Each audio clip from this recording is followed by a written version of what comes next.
La fórmula de todo esto, en los términos que a mí me gusta utilizar, ha sido: vamos a pasar las páginas, vamos a pasar la página de la violencia. Esta imagen sí no la hice yo, me la hizo mi hija, y la nueva fórmula de la paz más la legalidad más la educación es construir las oportunidades. Esa es la síntesis de lo que nosotros estamos haciendo, de lo que hemos hecho desde hace 18 años. Nosotros hemos venido pasando páginas, cambiando esas páginas y construyendo oportunidades. Esa es la supersíntesis de lo que nosotros hemos hecho. Y voy a mirarlo un poco en el contexto del país. Yo no estoy presentando hoy el programa de gobierno, estoy presentando las bases de la manera para relacionarnos con Colombia, los conceptos fundamentales que nos muestran y me permite compartir con ustedes lo que nosotros pensamos y sobre lo que nosotros construimos. El primer punto para esta etapa de Colombia se llama la reconciliación. Piénsenlo en estos términos. Nosotros estamos pasando unas páginas que ya están llenas. En Colombia no nos cabe una letra más en la página de la violencia. La sabemos toda. En Antioquia las hemos visto todas las violencias posibles aquí en nuestra tierra. Nosotros que somos orgullosos de nuestra tierra, aquí se han escrito unos capítulos de horror en las últimas décadas. Estamos avanzando y eso es nuestro orgullo también, ser capaces de avanzar. Pero entonces piensen en estos términos: estamos pasando unas páginas y la reconciliación es garantizar que no se nos devuelven las páginas, que cuando las pasamos es como si le pusiéramos una piedra acá encima para que no se nos vayan a devolver y quedemos en la misma página. Desde esa perspectiva, 3 puntos: los acuerdos de paz. Nosotros, y estamos en una universidad que le apuesta a la paz. Esa fue la información que me dieron, y aquí hay una convicción acerca de la construcción de la paz. Y nosotros le apostamos a los acuerdos de paz. Y yo explico por qué le apostamos a los acuerdos de paz. Primero, por convicción profunda de que la manera como se resuelve un conflicto, una vez que se resuelva dialogando, tenemos una sociedad muy diferente a la que se resuelve en términos militares y se termina con la destrucción. Esa es una. Y la segunda, la violencia que nosotros tenemos en nuestro país.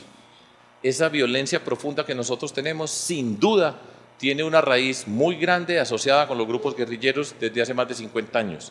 Todo avance que nosotros tengamos en sacar esas raíces de la violencia se tienen que convertir, si nosotros somos inteligentes, en oportunidades para avanzar como sociedad.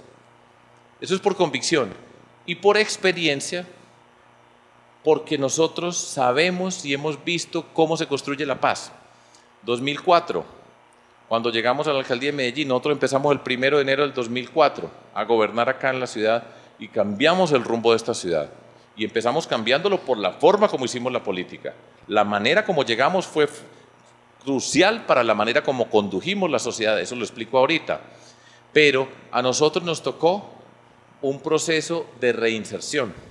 El presidente Uribe había negociado con los grupos paramilitares y de autodefensa una desmovilización. Nosotros en primera instancia no estábamos de acuerdo con ese proceso, pero una vez que ganamos las elecciones dijimos: vamos a hacer lo que funcione. Y nos propusimos, en lugar de ponernos a pelear con el gobierno, a encontrarle todos los problemas, que es muy fácil encontrar problemas, los matemáticos sabemos resolver problemas y sabemos armar los problemas que usted quiera, pero nos propusimos hacer el proceso de reinserción y trabajamos con el señor que conducía todo esto, que se llama Luis Carlos Restrepo, y trabajamos con el gobierno y trabajamos de manera constructiva y mostramos cómo se puede adelantar un proceso de reinserción. Más difícil, muy difícil. Más miedosos, no es posible encontrarlos. Dificilísimo, eso nos pone enfrente del miedo, de la rabia, de todas esas emociones que hay cuando hemos tenido la violencia que hemos tenido. Es que nosotros sabemos qué significa todo eso. Son un montón de contradicciones, es dificilísimo hacer un proceso de paz. Hacer otras cosas es relativamente fácil. Hacer un proceso de paz y un proceso de reinserción, complicadísimo. 4.500 en Medellín, solamente en Medellín. Para que ustedes piensen en términos numéricos, son 6.500 en Colombia, regado en 26 zonas. Nosotros terminamos con 4.500 aquí en Medellín, no más. Pero nos propusimos hacer que funcionara. Y entonces diseñamos un proceso que tiene atención psicológica a cada individuo, que tiene la atención social en su familia y en sus comunidades. Diseñamos procesos de educación a la medida de lo que había pasado con todas las personas y empezamos a hacer una transformación de la ciudad. Y al mismo tiempo, y esto es crucial y no se está haciendo, estábamos interviniendo con todo ese grupo de jóvenes que estaba a punto de entrar a la violencia, porque usted saca uno y entra otro y se lo reemplaza. con todos esos jóvenes que estaban a punto de entrar, una colección de acciones sociales para prevenir la entrada al mundo de la violencia. Y de esa manera nosotros avanzamos de forma extraordinaria aquí en Medellín. Aprendimos. Hay unos que se quedan toda la vida en el mundo de la criminalidad, tenga la certeza de que así pasa. Pero yo tenía un problema de este tamaño y lo reduje a un problema de este tamaño. Vamos avanzando. Y se puede hacer. Es difícil, repito, dificilísimo. Pero si nosotros tenemos la convicción de hacer lo que funcione, si nos concentramos en trabajar en los factores que tienen que ver con esa violencia, nosotros somos capaces de transformarla. Entonces, cuando yo hablo de que creemos en un acuerdo de paz, creo por convicción profunda, pero por experiencia profunda, porque nosotros lo hemos hecho. Igual seguimos avanzando en la gobernación de Antioquia.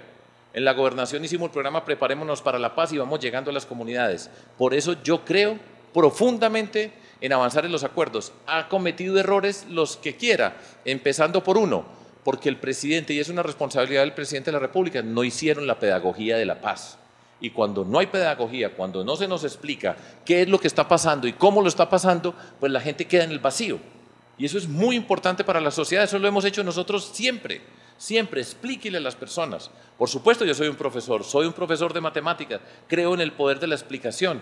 Cuando uno se preocupa por explicarle a las personas, le está mostrando respeto, le está mostrando reconocimiento. Y si usted explica bien, la sociedad entiende.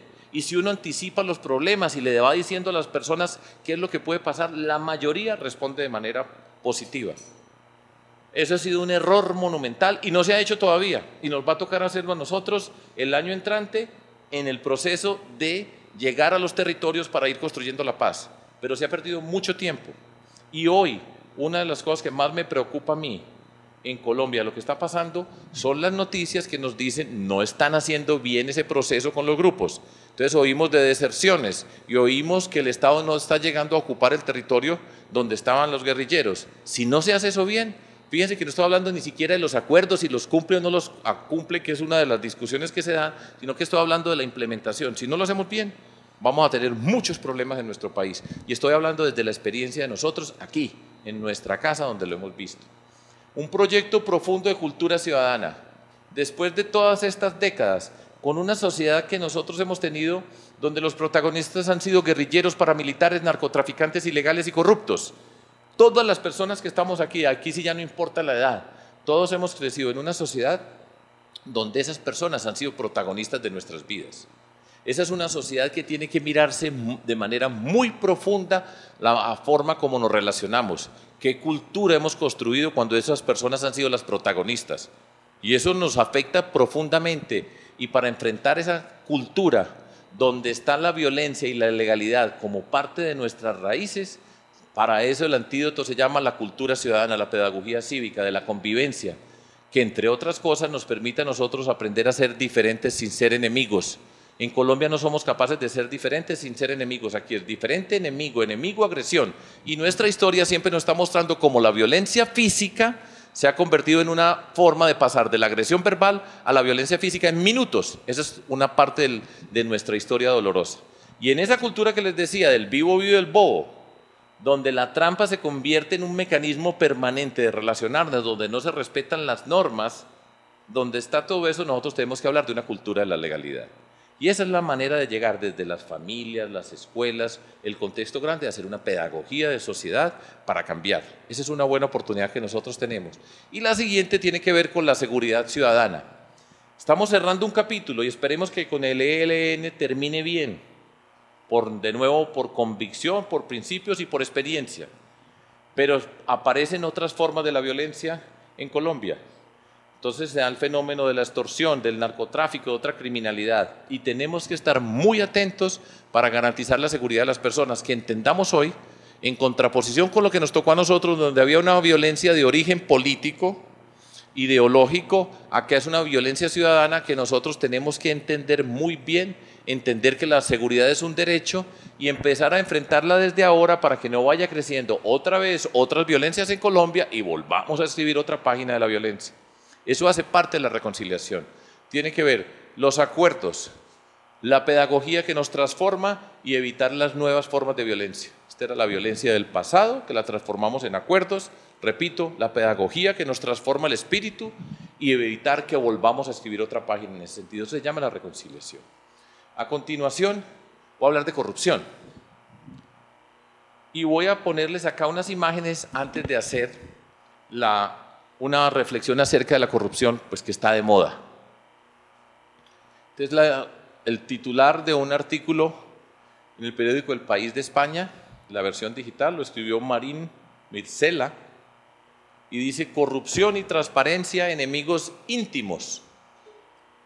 La lucha contra la corrupción tiene que convertirse en una cuestión de ética y de actitudes y no solo de reglas. Yo creo profundamente en eso. Eso es lo que nosotros hemos hecho. Todo este tiempo nosotros le hemos apostado a lo que dice esa frase de este señor que no conozco, pero que capta en forma muy sencilla lo que pretendemos. Y aquí quiero presentarles un párrafo, una respuesta de un señor que se llama Andrés Hernández. Él es el director de la organización, la ONG en el mundo que tiene la mayor visibilidad, responsabilidad y credibilidad en el tema de la lucha contra la corrupción, que se llama Transparencia Internacional. Esa es la ONG del planeta que tiene el liderazgo acerca de la lucha contra la corrupción en el mundo. Andrés Hernández es el director en Colombia de esa ONG. Y a él le preguntan: ¿cuáles son las principales formas de corrupción en el país? En el país es en Colombia. Y él responde: la primera y quizá la más grave es la forma como se accede al poder en Colombia. Esto tiene que ver, por ejemplo, con la manera en la que se gestionan y se financian las campañas políticas y con el hecho de que aquellos que llegan a cargos de poder se dedican a devolverles el favor a quienes lo financiaron. Acá encontramos el primer círculo vicioso entre el acceso al poder, la forma en que se utilizan los recursos públicos y el ejercicio de la corrupción. Yo estoy totalmente de acuerdo con esto que dice acá. Y voy para esta imagen que quiero utilizar para explicar el sentido de la lucha contra la corrupción. Yo voy por toda Colombia, montones de entrevistas en los medios regionales, nacionales, siempre. ¿Y cómo va a acabar con la corrupción? Puedo explicar de muchas formas, pero aprovecho acá para hacer un planteamiento.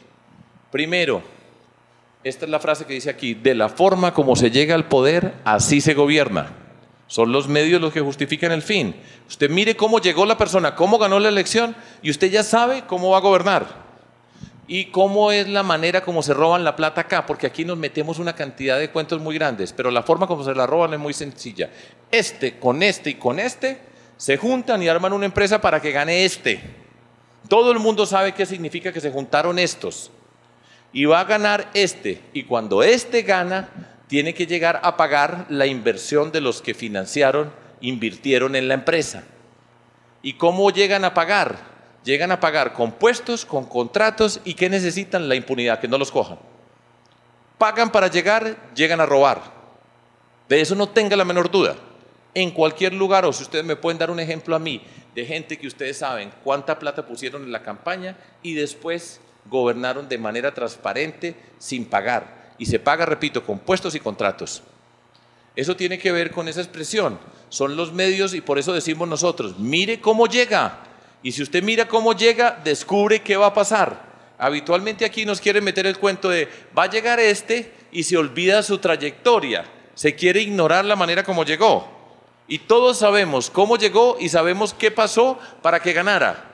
Y después sabemos qué empieza a pasar cuando se llega al poder. Lo que estamos viendo hoy en Colombia corrobora esto.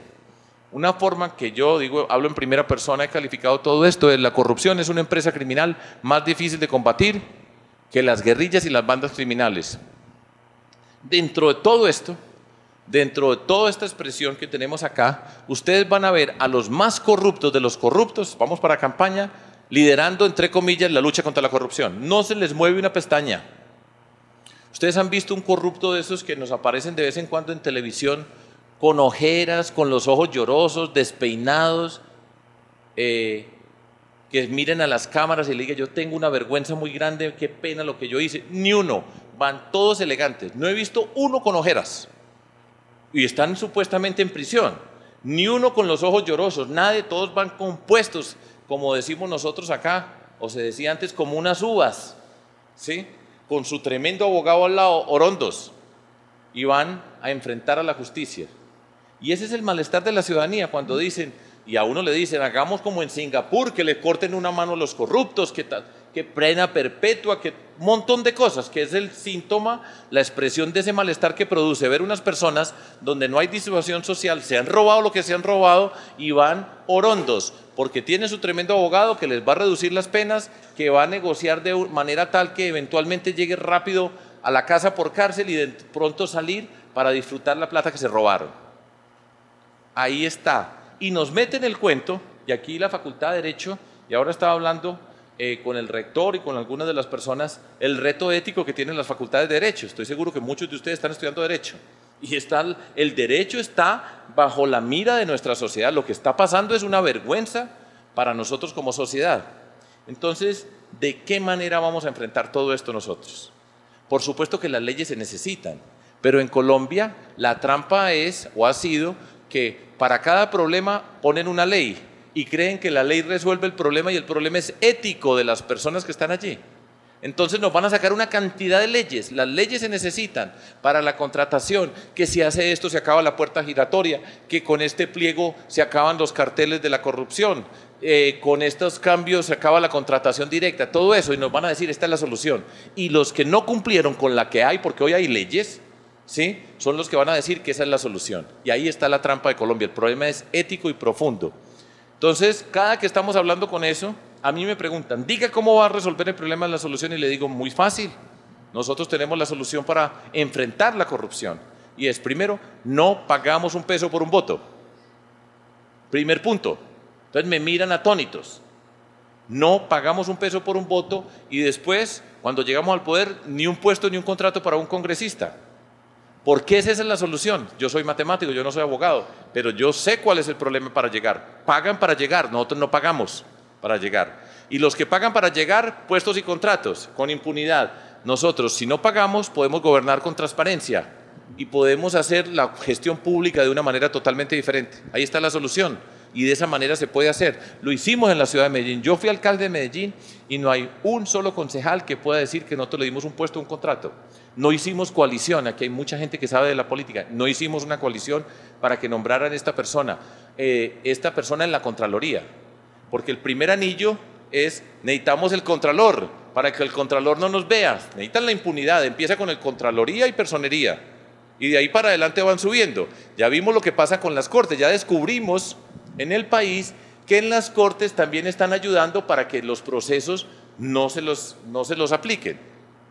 ¿O ustedes creen que el fiscal anticorrupción se volvió corrupto cuando conoció al gobernador de Córdoba? Por supuesto que no. Era un corrupto que no sabíamos. Imagínense ustedes, para que vean el derecho y lo que tienen que reflexionar ustedes, y discúlpenme que me use expresión, pero está el derecho, la ética de los abogados está bajo cuestión hoy en Colombia. Cuando nos dicen además que a ese señor lo escogieron porque él fue el único que pasó el polígrafo entre 8. Yo le dije, ¿cómo estarán los otros 7 escondiéndose si ese fue el que pasó el polígrafo? Calcule cómo serán los otros si ese fue el criterio para escogerlos. Entonces tenemos ese reto muy grande. Y les decía, ni un puesto ni un contrato, no hay un diputado, no hay un concejal que pueda decir que nosotros le dimos, cuando yo fui gobernante, un puesto o un contrato a cambio de nada. Pero a todos los invitamos a participar. Dime, ¿usted qué representa? ¿Cuáles son sus ideas? ¿Cuál es su proyecto como persona? Y a todos, independientemente de cómo haya sido la campaña, a todos igualmente los respetamos, los respeté yo como persona. Y usted puede aportar con sus ideas y su capacidad que tiene, pero aquí no hay nada para negociar. Y esa es la ruptura política que nosotros hemos hecho. Cuando yo digo, vamos sin puestos, ni un puesto ni un contrato para un congresista, y me oyen en estos términos, dice, es imposible, así no se puede. Y les pongo 2 ejemplos, y disculpen que me extienda un poco en este punto como me estoy extendiendo. Un ejemplo, le decía yo a un grupo de empresarios que me decían, no, eso suena muy bien todo. Pues sí, claro, no pagar por un voto y no dar puestos ni contratos a los congresistas, pero no es eso es imposible, porque utilizan una palabra muy elegante, la gobernabilidad, que es el mecanismo de la trampa. Eso después se llama mermelada, que es otra forma de decir, todos los puestos del Estado colombiano tienen dueño. Y este político es el dueño de esto, y es el de esto, y es el de esto, y así se están robando la plata en Colombia. Quitémonos esa máscara. Todos sabemos, de una manera sabemos que eso es lo que pasa en nuestro país, que por ahí entra, hay excepciones valiosas en todo lo que yo estoy diciendo. Vuelvo al grupo de empresarios, le dije, bueno, empresarios, Listo, supongamos que estamos en la gobernabilidad.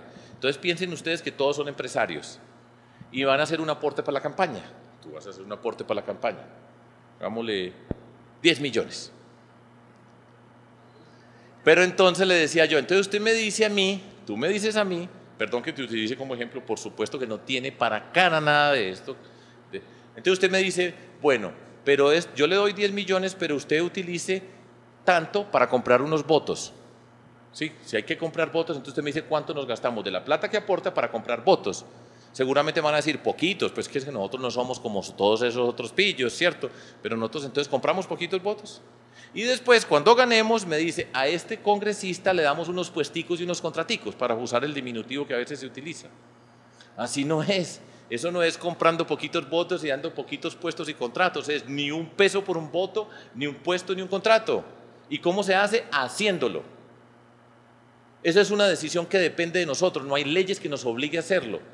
Y mi convicción, de la experiencia que tenemos, es la gran mayoría de congresistas, como pasa con concejales y diputados, la gran mayoría, cuando usted pone unas reglas y las cumple, la gran mayoría responde bien. La gran mayoría tiene capacidad para hablar del país y para representar su sociedad, pero no estamos negociando. Aquí no hay nada para negociar, es para trabajar como lo podemos hacer. Y eso se puede hacer. Cuento esta otra anécdota. El otro día me escribe por WhatsApp un amigo y me dice, Sergio, estoy muy preocupado porque me están diciendo que la campaña de nosotros no es seria. Le dije, yo llevo toda la vida que me están diciendo que yo soy un profesor, que soy muy serio, yo no canto, yo no bailo, pues chistes poquitos tengo. Yo soy un matemático, un profesor, y me dicen, ríase más. Todo eso toda la vida, o sea, me han regañado porque yo frunzo el ceño además cuando estoy en las luces, estoy concentrado. Me dicen, no, usted es muy serio y ahora me va a decir que nos falta seriedad. Me dice, sí. Le digo, explícame por qué. Porque me dicen que cuando vos estás diciendo que ni un peso por un voto, ni un puesto y un contrato para un congresista, eso no es serio. No es serio, para que ustedes entiendan cuál es el concepto de seriedad. Porque mucha gente dice, no, es que así tiene que ser. Y lo que tenemos que hacer nosotros es nos lo sacamos de encima. Y nos lo sacamos de encima, ni un peso por un voto, ni un puesto, ni un contrato para nadie. Con todos trabajamos, pero hay que cambiar esa regla. Y si no la cambiamos, estamos hablando paja aquí, porque todo el mundo sabe qué pasan las cosas. Por ejemplo, se propone, voy a tener que dar el ejemplo del presidente Santos, y es desafortunado, y no tengo ningún problema personal. Como gobernante tuvimos una buena relación con el gobierno, serios, como somos nosotros, pero se propone, por ejemplo, que se financie con recursos públicos todas las campañas electorales en Colombia. Le dije, ese es un chiste, porque nosotros sabemos que aquí, en nuestra tierra, aquí, llegan con cajas y la cantidad de plata que entra a esas campañas que no aparece registrada. El problema no es la financiación con recursos públicos o no, es la plata que llega, que no registran y llegan en cajas y compran los votos y sabemos quiénes los compran y cómo los compran. ¿O ustedes no han visto nada? Pues todos sabemos que eso es lo que se hace acá y ahí es donde está la trampa, las cajas que no aparecen. Y lo que ha pasado dentro de este mundo de Odebrecht es que nos han contado cómo llegó una plata a las campañas que no estaba registrada, empresas que no podían aportar y no la registraron. Ahí es donde está la trampa.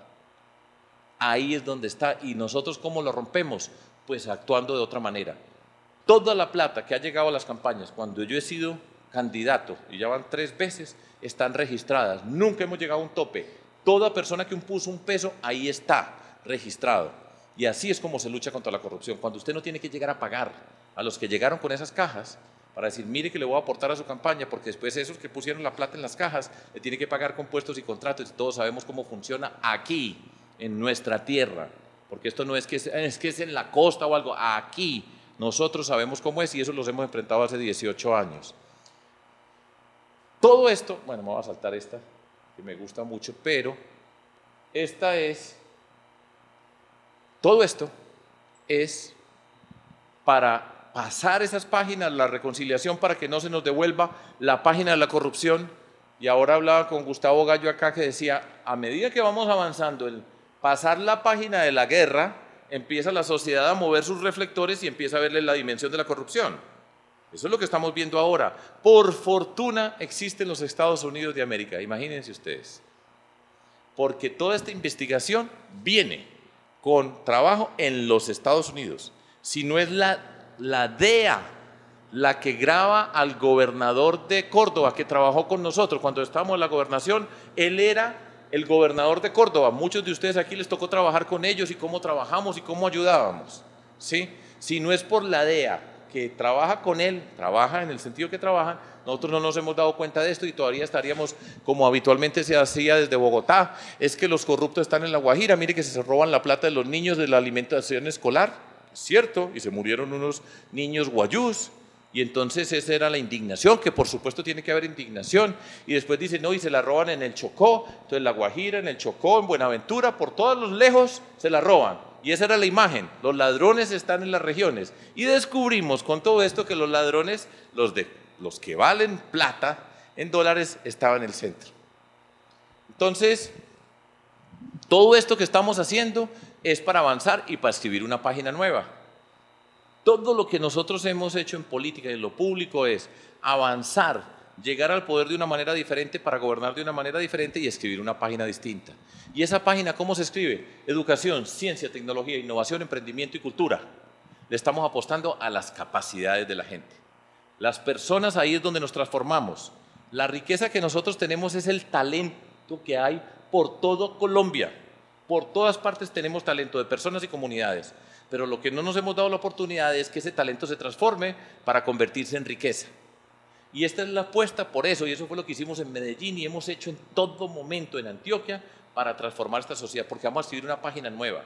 Vamos a cambiar de protagonistas, guerrilleros, paramilitares, narcotraficantes, ilegales y corruptos, han sido nuestros protagonistas, y vamos para una página distinta, maestras, maestros, innovadores, emprendedores, científicos que descubren el uso de la tecnología, de qué manera nos acercamos con la cultura para la transformación. Ahí es donde se construyen se desarrollan las capacidades que tienen las personas. Y esa es nuestra apuesta, pasar para avanzar, para construir un país distinto.